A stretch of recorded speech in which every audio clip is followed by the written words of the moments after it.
Join us, it's the Empower Talk, Empower Show. The Empower Talk, the Empower Show. Empower Talk Show. Hey, and welcome to the EmpowerTalk podcast. My name is PJ Edmond, and as always, it's a blessing just to connect to you in this way. We've been talking about, this month at least, the latest book I've written called Finding Flow in Empty Places. It's been such an interesting journey just beginning to examine ourselves and look at our productivity and the ways that we respond and the ways that we produce and the ways that we act, even against difficult times and against the challenges that all of us face. And so chapter 1 deals with the idea of focus, and focus is so important because it keeps us on par. It keeps us looking towards the target that's so necessary for us to complete. Here's just another excerpt from chapter 1 of Finding Flow in Empty Places, and we're dealing with focus. We often sail through the seasons of high energy and painfully grind our way through seasons and times of apathy. And this is one of the two extremes that we have to deal with. We have to sail the energies of and the seasons of high energy, and we have to survive those low points and those low seasons of apathy when things aren't really working or moving the way that we want them to move. We have to kind of deal with both extremes. We have to deal with the highs, and we also have to deal with the lows. Our smiles fraudulently shield our true reality, and we covertly cope with our disappointments and dissatisfaction with heroic grit and character. One of the things that will always be developed when we begin to deal with areas of our lives is this issue of character. And how is character formed? And what is it that we do to ensure that we can become greater, more influential, we can become more resilient? How is character formed? It's formed through the processes or through the highs and lows of life. You find out who you really are. You find out what your focus is really about. You find out how to flow when things are against you. It's easy to be able to produce and to recognize and to deal with things and to promote and to allow character to flow when everything is going well. But who are we when things impede us, or when things challenge us, or when things come against us? This is really the heart of finding flow, knowing ourselves in every season and time of our lives. I think it's worth mentioning that we're not always going to be on the mountain. I think sometimes society and our environment, the world, always wants to promote the person who's always up, who's always energetic, who always has a level of ability. And yet most of the time we're fighting against the tide. We are moving against things that try to impede us. And yet we have to be able to deal with both the mountains of excitement and even the lows of lack of energy. And so we smile through it, and that's what we do because that's what we're programmed to do. Because the only way that we can get through the negative times is to be able to face those things and remember that character is often formed. It is forged through our negative moments. We cannot always hide the empty places in our growth, and we do our best to present the optics of progress. So growth happens through all seasons. It happens in the winter, the summer, the spring, the fall. We're always growing. We are always evolving. And yet we don't always grow at the same rate or under the same circumstances or with the same fluidity or with the same energy. But grow we must. And so finding flow and focus really allows us to believe in ourselves even when nothing is happening. Sometimes we're so geared, we're so groomed, or we're so fashioned, and we're so calibrated to only begin to celebrate when things are actually moving.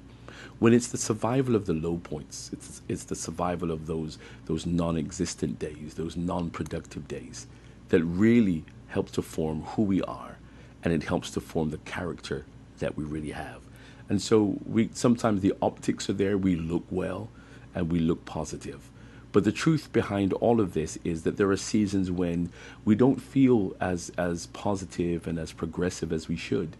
And yet we have to survive because we have to make sure that our faith, our energy, our ambitions are always going to flow. So finding flow is not just about being able to produce when everything is well, but true character, true grit is discovered and formed. The formation of character comes through the difficulties, through the hardness and the harshness of life. and we're still able to pursue, we're still able to persist, and we're still able to sail on in everything that we do. So we can only fully maintain our focus and creative energy when we are completely at peace with ourselves. I think this is such an interesting statement because oftentimes finding peace with ourselves is the most difficult epicenter to find. We tend to want to be able to find peace and energy with other people or other entities. But finding flow is about knowing ourselves, discovering ourselves, and finding that inner peace, that inner strength, that inner desire, that inner survival instinct that keeps us who we are, even when we're facing difficult times. So peace has got to be our epicenter. We have to be at peace with ourselves. And this is one of those, I believe, signs that we are making progress, is that when we are at peace with ourselves or we're at peace with our decisions. And that is a visceral, that is a oftentimes physical and spiritual, it is intuitive response that when we're at peace with ourselves, it is a synergy that is easily recognizable. And sometimes this is one of the first things that we look for when we really try to understand how to flow again. What are we at peace with? It's easy to identify what we're at war with, or who we disconnect with, or who we don't gel with. But we also have to recognize when we're at peace with things, when we're at peace with our choices and our decisions and the way that things are going. We're still growing through all seasons. And when we're at peace with ourselves, peace with our plans, with our visions, with our strategic goals, our initiatives, when we're at peace with those things, it really makes the difference in terms of how we begin to move forward in our lives and in our plans. And so the creative energy is not always there. And sometimes you've just got to know that things are happening, even when things are not happening. Happiness is based upon something happening. But joy is based upon a fact, it's knowledge, it's intellectual understanding, it's cognition at its best. That even when our view is contrary and contradictory to what's happening, we can still maintain focus because we're dealing with facts and not feelings. Oftentimes, feelings really are the ones, or are the things that come against us, and we're indifferent about different things based upon how we feel about certain things. But finding flow really teaches us to rely on facts, on foundational truths, on principles, on formulas that work no matter what the environment is. And so our creative energy sometimes does not always find its way into the seasons that we're in. But yet we have to be able to turn on creative energy so that we can make the kind of steps that we need to make. And this is what Finding Flow really talks about. It's about how do we find that epicenter of peace, and how do we find our creative energy, and how do we find the peace within ourselves so that we can always be proactive, we can always be progressive, that we can always keep moving. One of the things that will always be to our benefit is that life keeps moving whether we like it or not. The sun will always come up, the sun will always shine, the moon will always come out at night, the stars will always do what they're called to do. And yet we have to also be able to perform. And we also have to be able to walk through all of our indifference, no matter what the environment is, through sunshine or rain, through sickness and pain. The progressive leader, the progressive business person, the progressive entrepreneur needs to find a place that we can still make advances, even when we're faced with difficult moments. We're forced to toggle between the extremes of diversion and focus. We're forced to deal with and toggle with to go between these two extremes, diversion and focus. What is distracting us from making the kinds of headway that we want to make, and to recognize that not all of our productivity comes with great energy. Sometimes it's just the steadiness and the faithfulness and the consistency and the persuasiveness and the unrelenting drive of being successful that describes the kind of person that we are. And yet we have to do that toggle thing, right? We have to move from being challenged and yet being courageous. We have to deal with being oftentimes pushed, but yet being productive.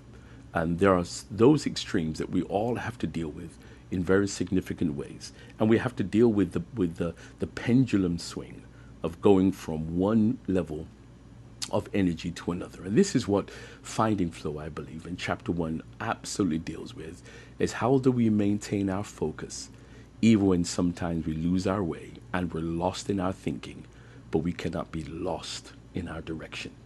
And so these extremes of diversion and focus, and sometimes, unfortunately, this toggling between these two extremes creates an unpredictable juggling act between our key responsibilities and our key energies.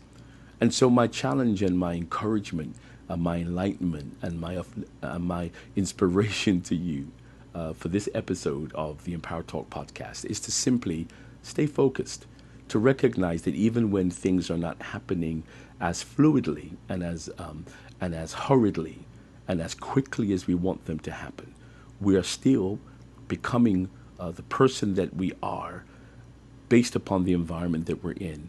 And we have to maintain focus no matter what swings, no matter the mood swings or the energy swings.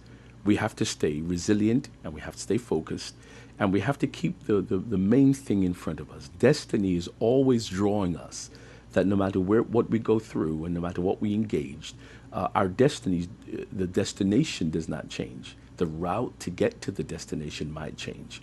The path to the thing that's creative might change. But the end result, once we have a vision in mind, is something that will never change.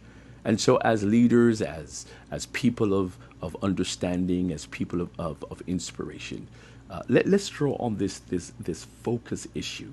And let's begin to train our minds and train our behaviors that we don't always succumb to the things that are around us or the feelings that we might have. We can be in a low place and still be productive. Because at the end of the day, if we're going to be successful and if we're going to really climb to the heights of the vision that we have for ourselves, we're going to have to learn to deal with the good, the bad, the indifferent, the unfriendly, the hostile, the things that attack us, and still be as productive as we've ever wanted to be based upon our vision in front of us.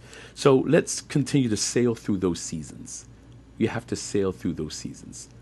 We sail through the storms, and we sail through quiet waters. We sail when things are pushing against us, and we sail when things are before us. There are two areas of life that we must deal with. And in life, this really helps us to understand how to make decisions. We're either dealing with a tailwind or a headwind. When we're dealing with a headwind, we have to push a little harder than we want to, because there are forces that come against us, whether they're budget challenges or budget responsibilities or just workload or responsibilities. There are several things that represent a headwind that force us to have to be more focused and to be more disciplined than we would in any other area. But then there are seasons that come into our lives which represent a tailwind, and the tailwind pushes us. It feels as though things happen seamlessly and effortlessly. This is what the tailwind represents. But we have to be able to deal with both conditions. We have to be able to be productive when things are for us, and we also have to be productive when things are against us. So let's continue to do that. Listen, go ahead and pick up this latest copy, Finding Flow in Empty Places. You can just go to pjedmondbookstore.org or store.pjedmond.org and find this information, which I think will be a great read as you continue to climb and as you continue to be persistent, even when things are challenging. Finding flow in empty places. You can turn your dry season into a productive moment when we understand that the flow is already in you, and what we have to do is persist and break through into new season, into new moments, into new areas, into new opportunities, into new levels, new dimensions. We break through because we're finding our flow, even when we don't even feel like flowing again. Hey, it's always an amazing time to spend with you. Pray that this has been useful to you. Through this moment of inspiration is to ensure that you continue to flow no matter what comes against you. Let the tailwind do its work and let the headwind do its work. But you will come through because vision and destiny is on your side. Until the next time, my name is PJ Edmond, and I'm honored to share with you the Empower Talk podcast. See you next time.